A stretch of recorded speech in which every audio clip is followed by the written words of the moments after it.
Hello and welcome to Tiny Desk Knitting with Emma. Welcome to my second episode, recorded like right in a row, but you're watching this in like a week and a half.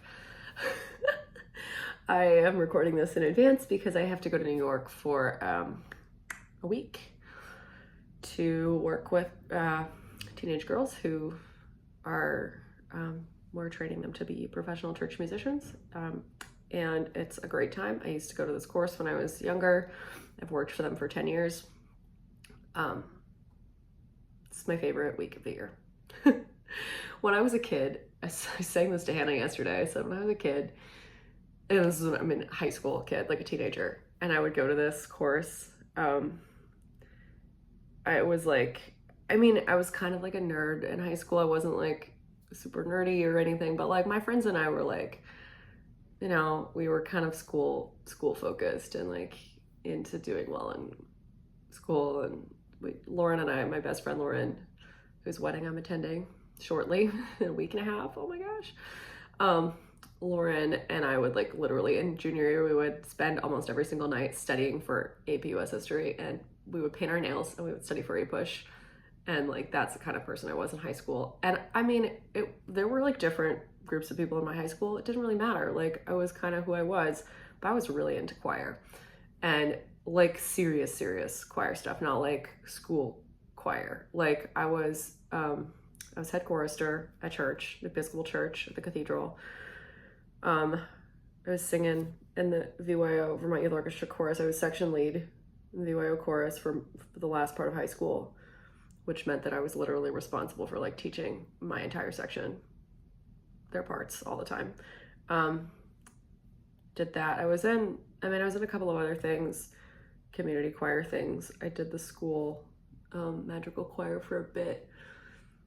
And then in my junior year of high school, I started singing with this group that was like an offshoot of the Vermont Mozart Festival, I think. They're called the Oriana Singers. The guy who was the conductor, he had actually passed away recently, a year ago. He was really old. His name was Bill. And he was a retired history professor from UVM, and his son was like a Baroque violinist in New York. And so we did these huge Bach works mostly. So like I was singing St. John Passion and B minor Mass. I think we did Handel Dixit Dominus. That was the hardest thing I ever had to sing when I was in high school, was Handel Dixit Dominus. People thought it was B minor Mass, but it was Handel for sure.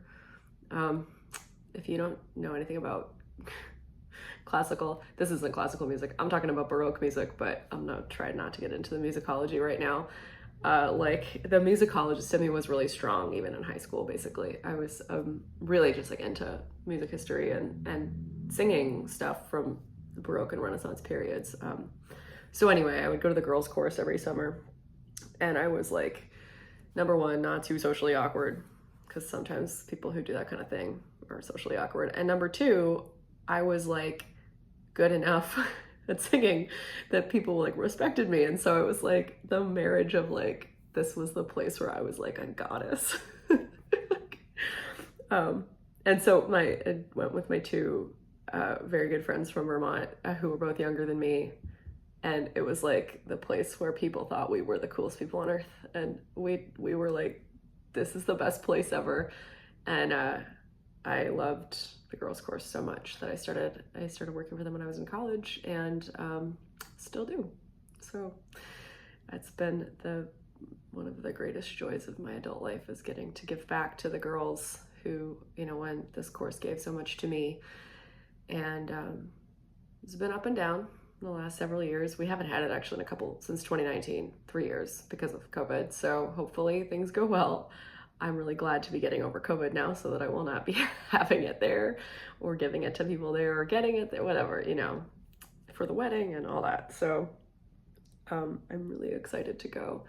So if you're watching this, know that I'm having a great time in New York with the girls. I'm so happy. So yeah, I'm wearing my sea glass tee today. I did a video on this about 6 or 7 months ago when I finished it. It is my most watched video, I think, in all of my channel, because I think it was very popular. I think it's still a sea glass sweater and the sea glass tee are popular patterns, especially for stash busting. So people really like to knit them or to see other people's journeys knitting them, whatever. I really enjoyed knitting this, but it was very time consuming.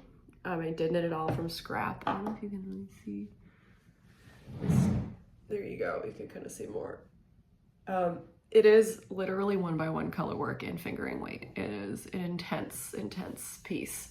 It takes a long time. I used magic knots to link all my yarns. The thing that took forever was that I just had to change colors every row, so around on both. Like I changed both colors every round, so the back is literally full of magic knots, which you can sort of see. I don't care. It doesn't. You can't see them in the front.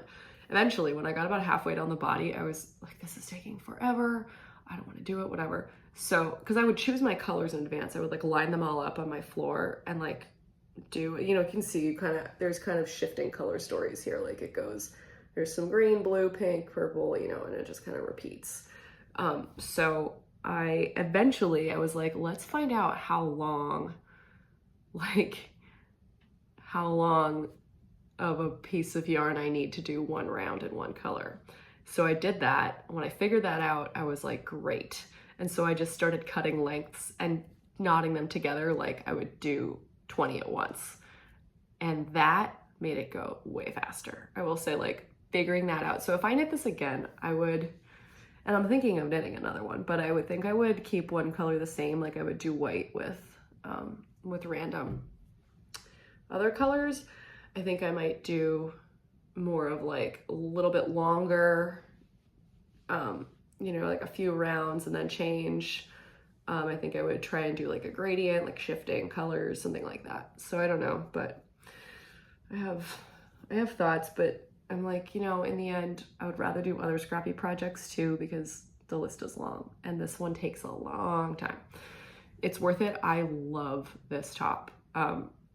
I thought when I knitted it that it would be too short, but it's not, it's like not like crop in terms of like the length of the shirt. I'm not really gonna stand, I don't really want to stand up right now, but it is not too cropped. I can wear it with like pretty easily with like high-waisted thing, and I put like a camisole underneath it, and I don't really like to have my midriff showing like at all. So I'm just that person. So, unless it's like I'm at home or something, or it's like when Hannah and I made we made the crop tops, the rainbow crop tops for Baltimore Pride. That one's pretty short. I wore high-waisted shorts, but that one I was like, all right, fine. We're wearing this to a Pride parade, so like whatever.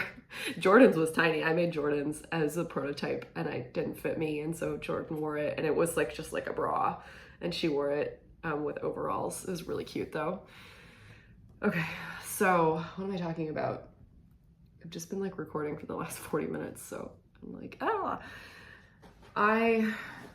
if you watched last week's episode, I said that basically I started the TWT sock sprint, which is still ongoing. I started that on, I guess this will be like a week and a half ago Friday. I had finished a bunch of FOs. This is, again, if you're picking up from my last episode, I finished a bunch of FOs, and then I finished two single socks. Hopefully by the time you see this, I will have finished all those pairs of socks.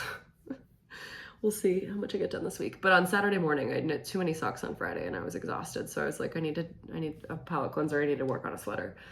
And I didn't want to work on my Fair Isle stuff because it's just like, it's the Hilda sweater is too big on my lap right now. It's too warm. So I was like, I'll save that for like when I finish this one, then I'll pick that up and I'll try and finish it for this fall. I'd love to finish it for Rhinebeck, but I don't know if I'm going to go to Rhinebeck. It's kind of far from here, but I have some places to kind of crash. So we'll see. It's in October, and I don't have to go to Toronto, but I think I'm probably going to go to Toronto for Canadian Thanksgiving, which is Columbus Day weekend. I think I might drive to Toronto. It's only 8 hours from here, which is kind of cool. My hair is a little crazy. But anyway, this is a sweater I've been working on, and I don't think I've showed this yet. This is the Cloudesley sweater by Isabel Kramer. And I'm knitting this in, oh, I'll tell you what I'm knitting in a second. So it looks tiny, but it's because it's on needles. This is the back. So it's a V-neck sweater with this very cute little slip stitch cable pattern on the back. It's very simple.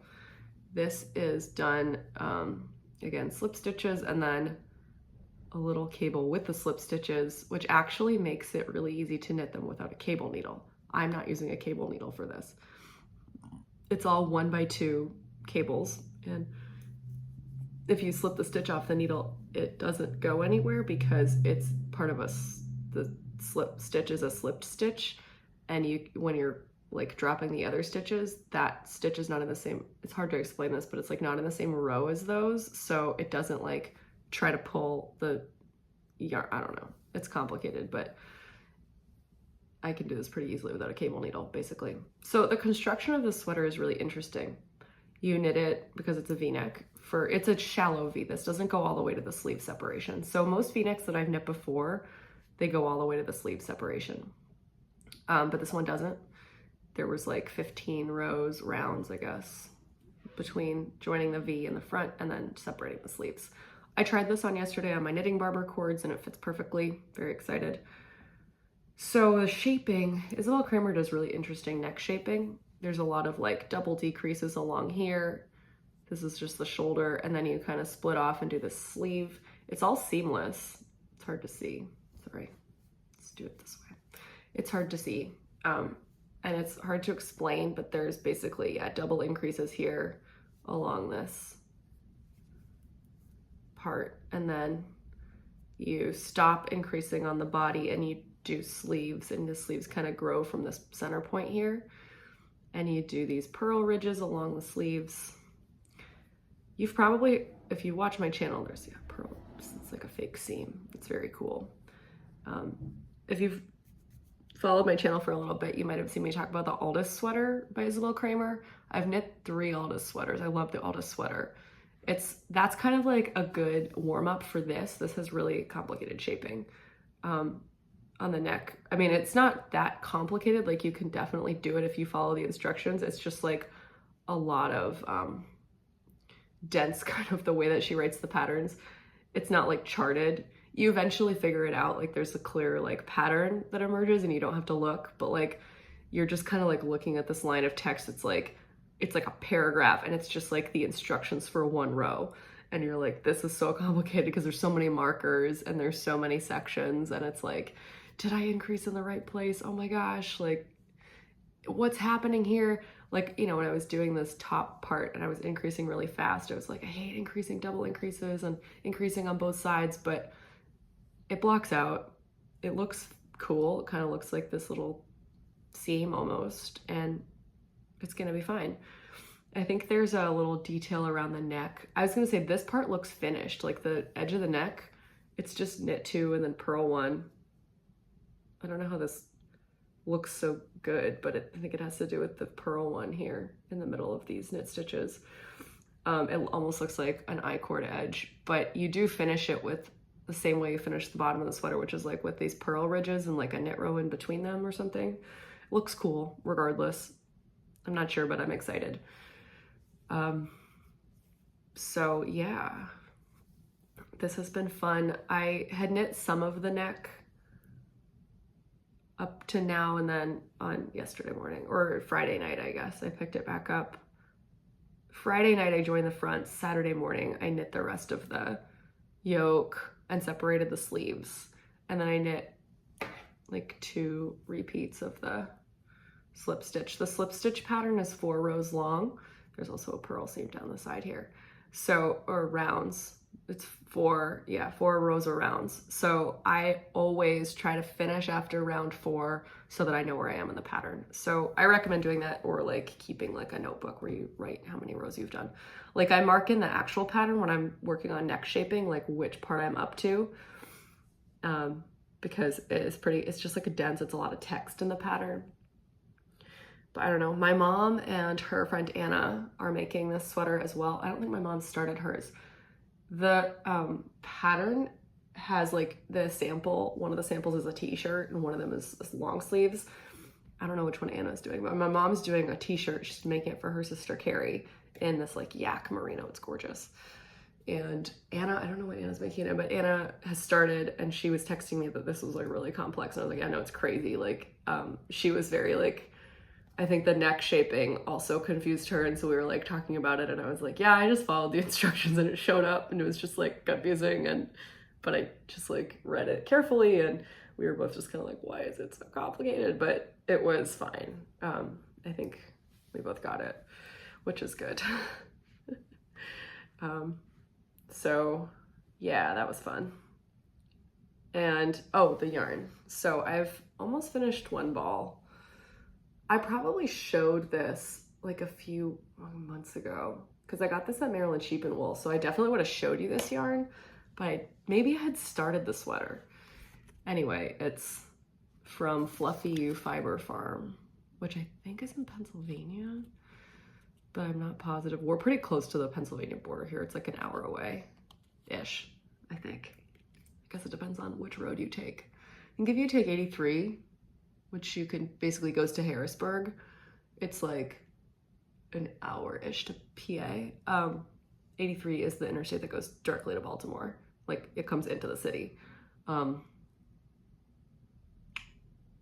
mean, I drive that way if I'm driving from Vermont sometimes, but like if I go, if I went to Philadelphia, you take 95 to Philadelphia, and it's like an hour and 40 minutes without traffic, I think.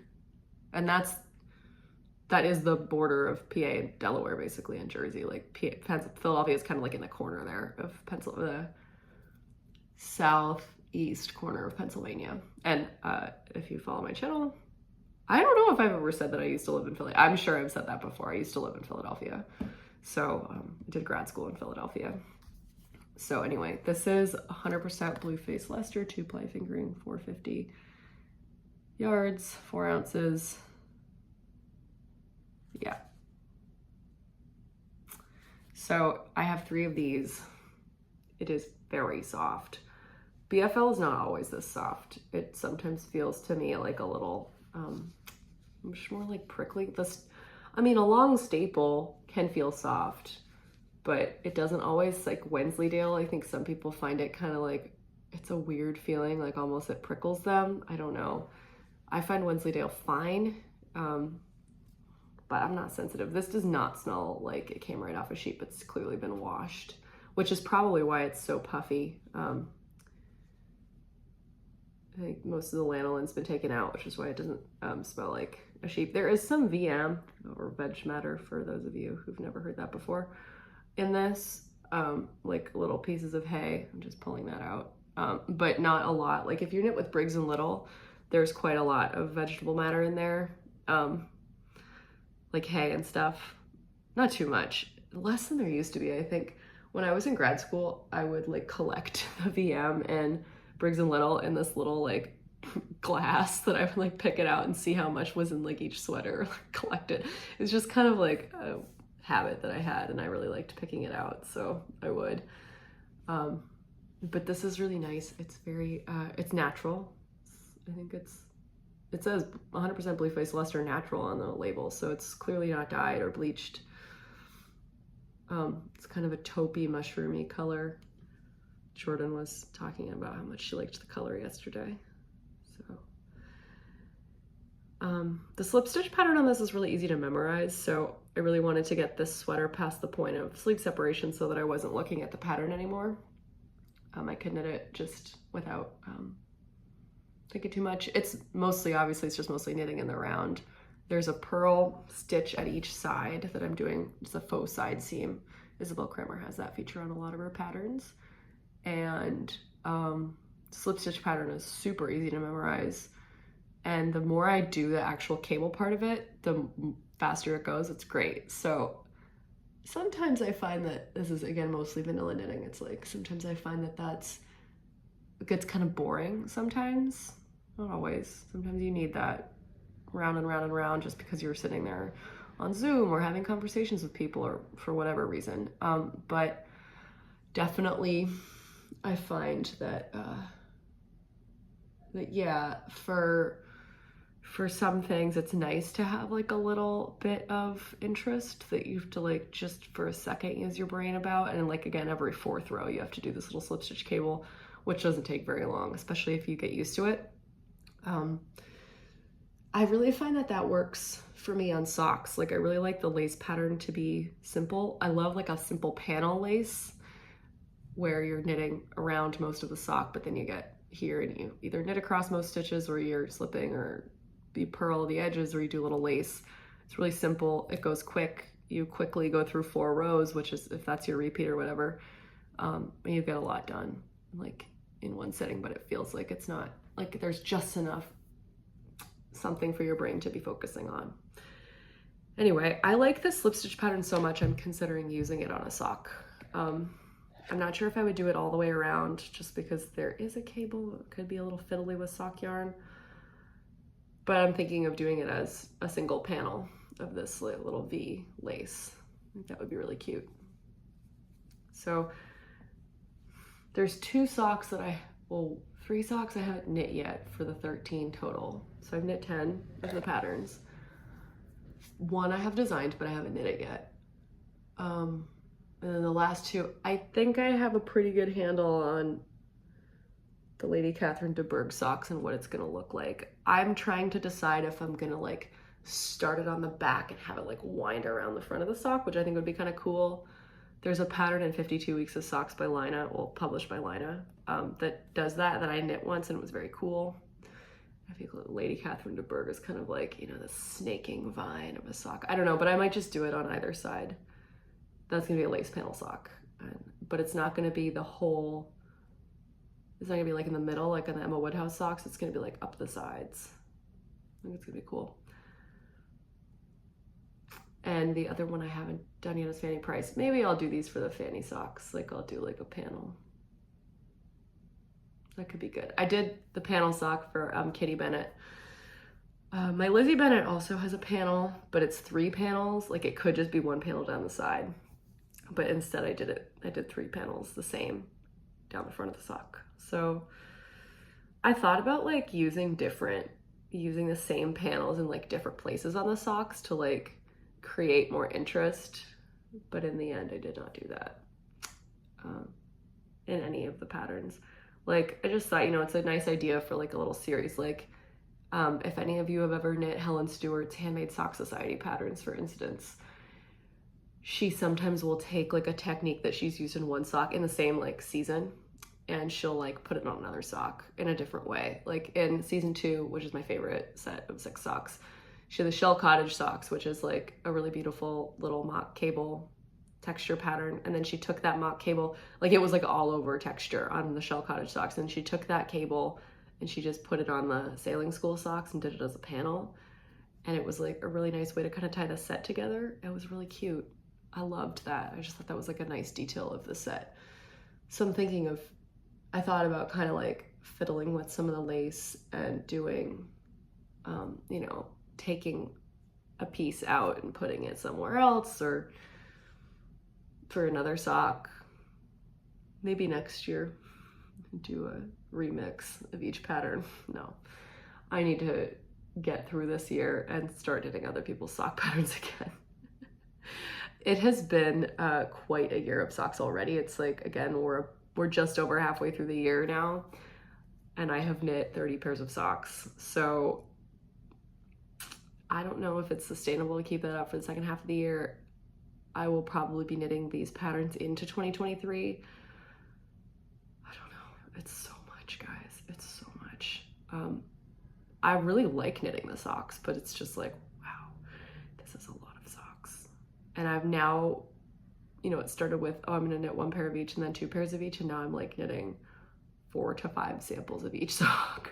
It's like, Emma, what has gotten into you? And I like have these documents with all of my sock yarn and been like, I'm gonna use this for this or this. It's all planned, and it's gonna take like another year and a half to finish all of these. And I don't know, I guess it's worth it. It's really fun. I think it's gonna be more fun when I start actually releasing these patterns and there's like more excitement building about them. It's just taking me a long time to kind of get my head in order here with these things. It's like, Emma, whoa, this is a lot. But I did figure out, I think I'm gonna just try and lay it out in Canva. Jordan was gonna help me do it in InDesign, but she's got a lot to do right now, and I don't really want to like be like, please do this for me. So I think I'm gonna try and lay things out in Canva because I'm pretty proficient with Canva, and I think I can actually do it without a template now, like, because I do Canva so much for work. I make so many presentations and posts and posters for work on Canva that I think I can probably lay out a pattern on Canva without a template, because you just use the elements and like boxes and text, and what else am I going to be using even? It's just text. And Canva helps you center everything, and like, it's great. I think it's a really good tool for people who are not professionals like me. But yeah, it's a nice day. I think it's going to storm later. I would really like to sit outside today. Part of the COVID recovery has definitely been sitting just outside. If you are like brand new right now, this is like the first time you've ever watched me and you didn't watch last week, I had COVID. My whole house had COVID. At time of filming, one of us is still kind of recovering, but I had it super mild. I had it in December, January, after Christmas, around Christmas, but it was mild then. It's Omicron, and maybe because I'm the only one who's had it so far in our house, it was really mild for me this past week. I mean, I don't even think I would have thought to test if Jordan hadn't clearly had it. Like, and we tested a bunch, and mine didn't show up positive for 5 days after Jordan's did or something. So then Hannah's never showed up positive, but then she clearly got COVID, and she's like, I'm not even gonna waste a test on this. This is obviously COVID. So yeah, that's that. But I would like to sit outside today. Kind of helps me just, I can walk around. Yes, I've been taking walks like around Fed Hill, which is the neighborhood where I live. Fed Hill is a park. It's a big hill in Baltimore. So I'm gonna walk around Fed Hill again today. Maybe just go out this morning and do a couple loops and then go back out later this afternoon. I am trying not to overdo it because it is definitely, I'm just still a little fatigued. By the time you're watching this, I'll be recovered from COVID. Woo! I feel great. I do. I feel lucky to not have been hit very hard. But I haven't knit this morning yet because I've been recording since I woke up. And it's not even 9 yet. It's almost 9.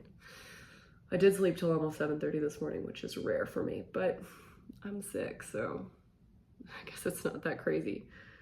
But I might knit a bit and then walk outside. Yeah. Quarantine's been crazy, guys.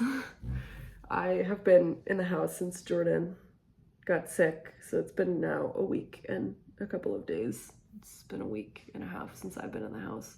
If you're watching this, I'm definitely out of quarantine, which is amazing. But I have been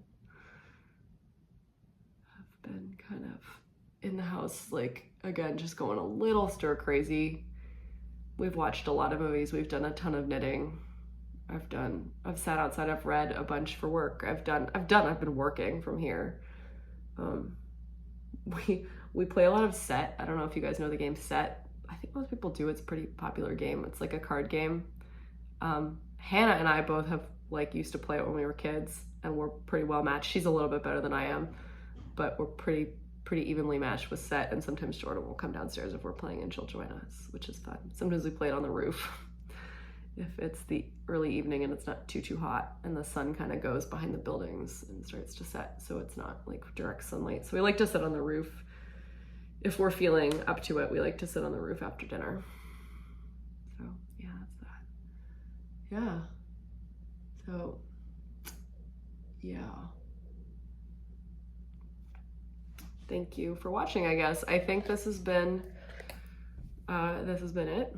I don't think I have a whole lot more to say. Again, this is the second episode in a row that I've recorded this morning, so it's like, ooh. But I am gonna bring this one home to Vermont. I'm driving home, so I can bring as much as I want, but I try not to bring as much because then I don't get tempted to work on as much. So I'm gonna bring this with me, and I'm gonna bring a bunch of socks. I think that's it. I think I'm gonna try and finish this over that time. I think I'm gonna have less knitting time than I anticipate in Vermont because I have to be at the wedding. I'm a bridesmaid, so there's gonna be a lot to do. And then, but I will be working on this maybe in the evenings when I'm at the course. We'll see. We'll see. But yeah, I already said thank you for watching. But yeah, this has been Tiny Desk Knitting with Emma. Bye.